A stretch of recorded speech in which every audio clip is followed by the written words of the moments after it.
Há dois tipos de pessoas neste mundo: as que agem e as que recebem a ação.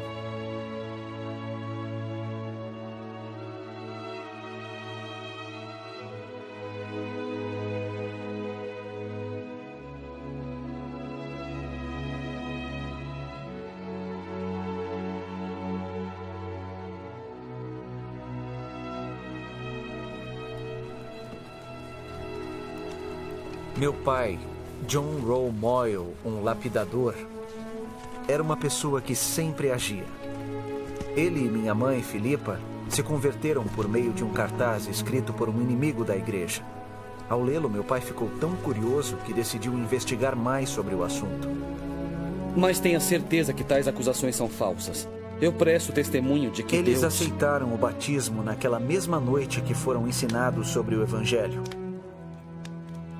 No dia 11 de abril de 1856, a família partiu de Plymouth, Inglaterra, ao aceitarem o chamado para estabelecer Sião. Ao chegarem em Boston, viajaram de trem até a cidade de Iowa, onde meu pai esperava comprar um carroção para cruzar as planícies até Salt Lake. Porém, não havia mais carroções, então foi-lhes apresentada uma nova maneira de prosseguir a viagem.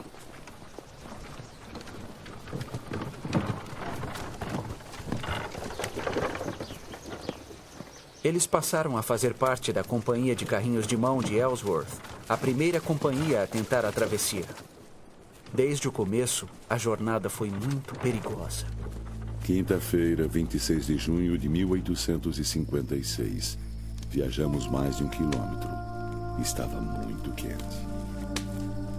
Cada pessoa recebia apenas 250 gramas de farinha por dia. Com tamanha fome, a morte logo passou a fazer parte da jornada. Os mais jovens e frágeis foram os primeiros a perecer. –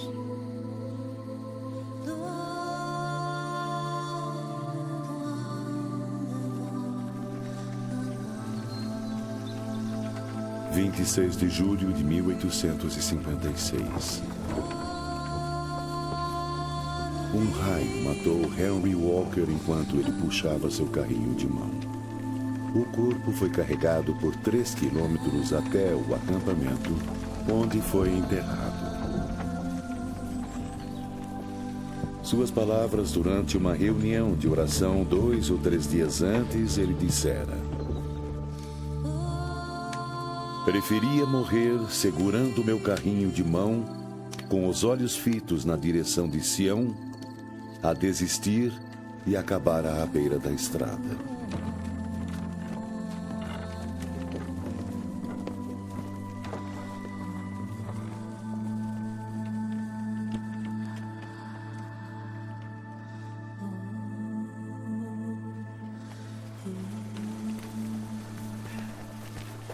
Meu pai foi uma grande força para todos da companhia. Stefan, vai ajudar os outros! Ele se preocupava tanto em não ser um peso às outras pessoas que não deixava ninguém empurrar ou puxar seu carrinho.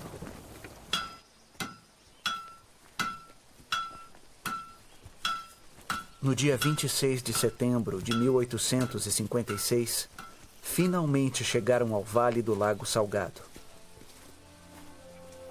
Todos que viam o estado desolado da companhia logo percebiam que a jornada havia sido realmente perigosa.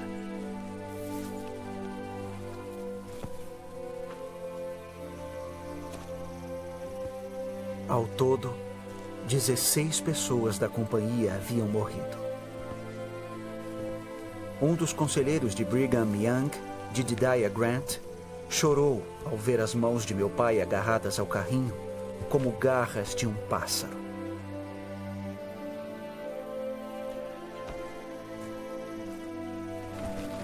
O Fundo Perpétuo de Imigração ajudou a mim, James Moyle, a chegar antes ao Vale do Lago Salgado.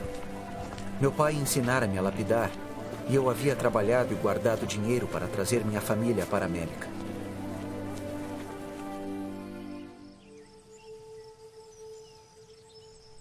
A vida em Sião fez bem ao meu pai.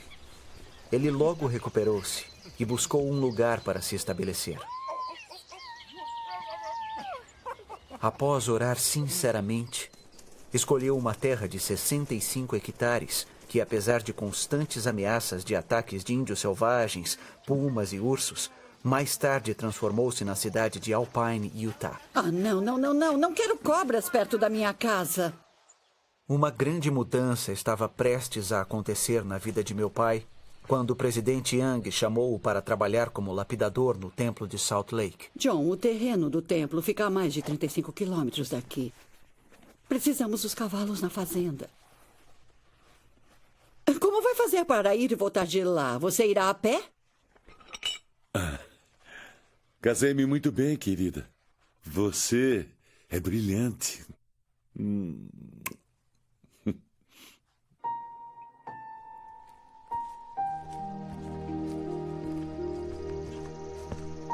Ele sempre soube que o Senhor providencia meios pelos quais suas ordens podem ser cumpridas. Meu pai não era do tipo que dava desculpas. Embora recebesse um pouco por seus esforços, a maneira como ele dedicou-se zelosamente à tarefa foi incomum, até mesmo para John Rowe Moyle. Às segundas-feiras, ele levantava-se às 2 horas da manhã para conseguir chegar ao terreno do templo por volta das 8, junto com os outros trabalhadores.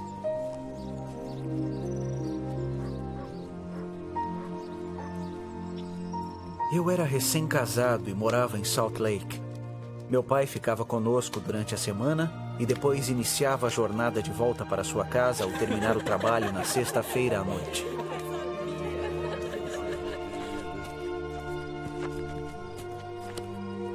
Ele chegava em casa por volta da meia-noite.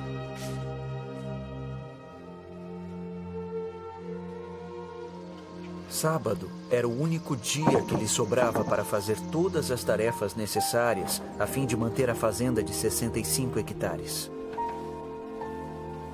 Essa era a sua vida. Semana após semana, mês após mês, ano após ano. Por quase 20 anos.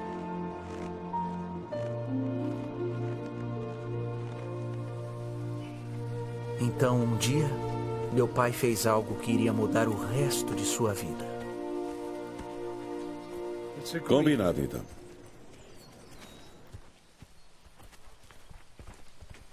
O nome dela era Velha Lindy e tinha vindo de um rebanho da ilha Antílope.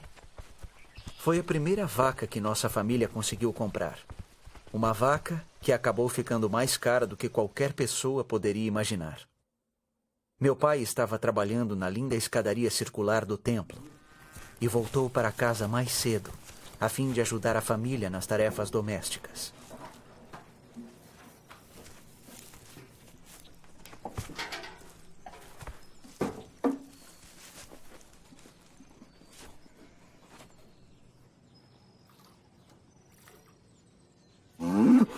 Ô, Lindy, vamos com calma. Talvez meu pai estivesse impaciente com ela. Ou talvez ela estivesse apenas de mau humor.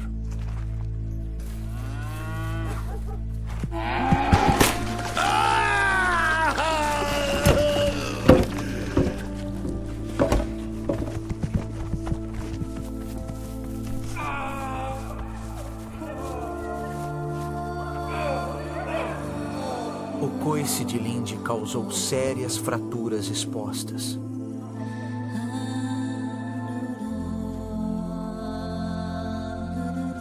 A única opção era a amputação.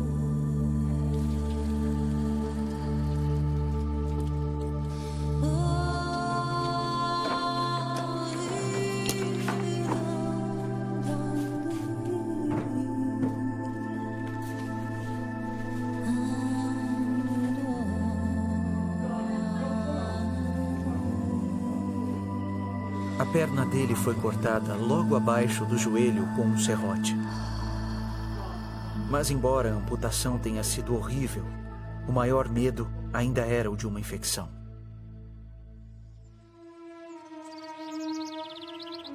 A primavera chegou mas a infecção não. Quando a perna começou a melhorar, meu pai pegou um pedaço de madeira e fez uma perna que tinha um engenhoso tornozelo articulável. Então, fez uma pequena concha na madeira e forrou com um pedaço de couro. Fez algumas tiras para colocar em volta da cintura e manter a perna firme no lugar.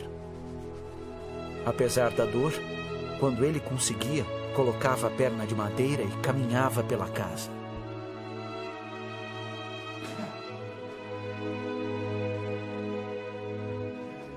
Com o passar do tempo, conseguiu dar uma volta pelo jardim e, por fim, pela fazenda inteira.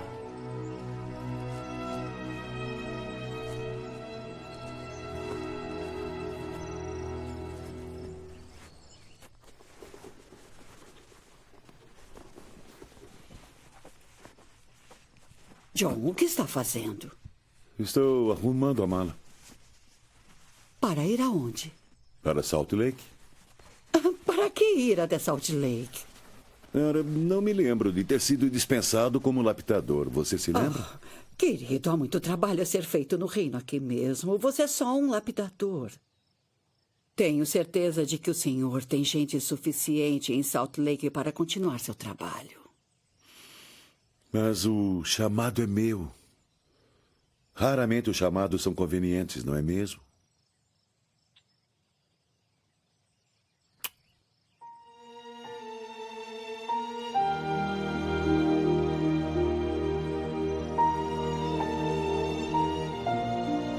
Para muitos, perder um membro do corpo seria como perder a vida. Mas não para John Romoyle. Para ele, enquanto conseguisse respirar, enfrentaria os obstáculos à sua frente.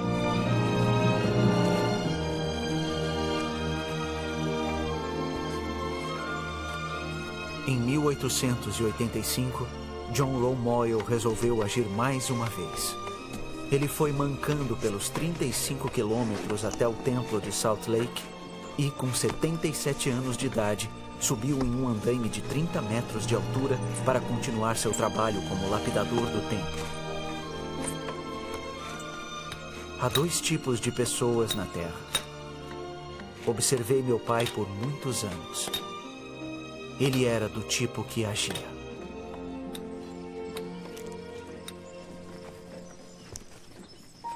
Pai! Te amo, pai!